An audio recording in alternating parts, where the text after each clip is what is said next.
કબીરદાસ સાહિત્ય પરિચય કબીરદાસ મૂળ મૌખિક પરંપરાના કવિ છે. એટલે જ કબીરદાસ માત્ર એક પ્રદેશ સુધી સીમિત નથી. ભારતના લગભગ દરેક પ્રદેશમાં કબીરની વાણી કોઈને કોઈ રૂપમાં પ્રચલિત રહી છે. મૌખિક પરંપરામાં હોવાના કારણે કબીરદાસના હાથથી લખાયેલું કોઈ મૂળ સાહિત્ય આજે આપણને મળતું નથી. કબીરની વાણી લોકોની યાદમાં, ગીતમાં, ભજનમાં અને સંવાદમાં જીવંત રહી. કબીરદાસની વાણીનો મુખ્ય સંગ્રહ બીજક તરીકે ઓળખાય છે. બીજકમાં કબીરની વાણી 3 ભાગમાં વહેંચાય છે: સાખી, શબદ અને રમેણિયા. સાખી ટૂંકા દુહા સ્વરૂપે રચાયેલી વાણી છે. સાખીમાં નૈતિક અને આધ્યાત્મિક સંદેશ સરળ ભાષામાં મળે છે. ઉદાહરણ તરીકે, બુરા જો દેખન મેં ચલા, બુરા ન મિલ્યા કોય, જો દિલ ખોજા અપના, મુझसे બુરા ન કોય. આ સાખીમાં કબીર કહે છે કે જ્યારે માણસ બીજાને દોષ આપે છે ત્યારે પોતાને ભૂલી જાય છે, પણ જ્યારે અંદર જોઈને પોતાને તપાસે છે ત્યારે સાચી સમજ આવે છે. શબદ રાગમાં ગાવાતી ભક્તિવાણી છે. શબદમાં ભાવ, સંગીત અને આત્મિક ઊંડાણ એકસાથે મળે છે. ઉદાહરણ તરીકે, હરિ હરિ નિર્મલ હારી, હરિ નિર્મલ હરિ નિર્મલ.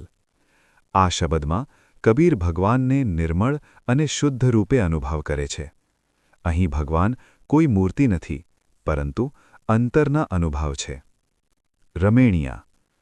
રમેણિયા સામાન્ય અને સરળ ભાષામાં સમાજ અને પાખંડ પર કટાક્ષ કરતી વાણી છે. અહીં કબીર પ્રશ્ન કરે છે, ચેતવે છે અને ક્યારેક કઠોર પણ બને છે.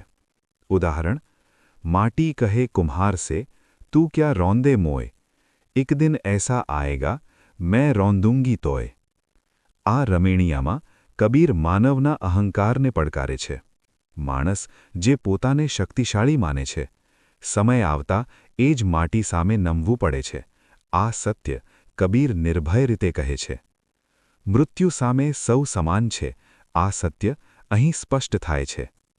કબીરની મોટાભાગની વાણી શરૂઆતમાં મૌખિક પરંપરાથી જ ફેલાઈ. આ કારણે કબીરની વાણી લોકો સુધી વિસ્તૃત રીતે પહોંચી. પરંતુ વિભિન્ન પ્રદેશોમાં ભાષા અને શબ્દોમાં થોડો ફેરફાર થયો. એટલા માટે કઈ વાણી મૂળ કબીરની છે તે ઓળખવું ક્યારેક મુશ્કેલ બને છે. કબીરની લગભગ 200 જેટલી રચનાઓ શ્રી ગુરુ ગ્રંથ સાહિબમાં પણ સમાવિષ્ટ છે.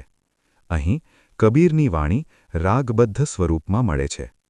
આ સિવાય પંજાબ અને રાજસ્થાનમાં લોકગીત, ભટ્ટ પરંપરા અને જોગી ગાયકોએ કબીર વાણીને વિવિધ સ્વરૂપે જીવંત રાખી.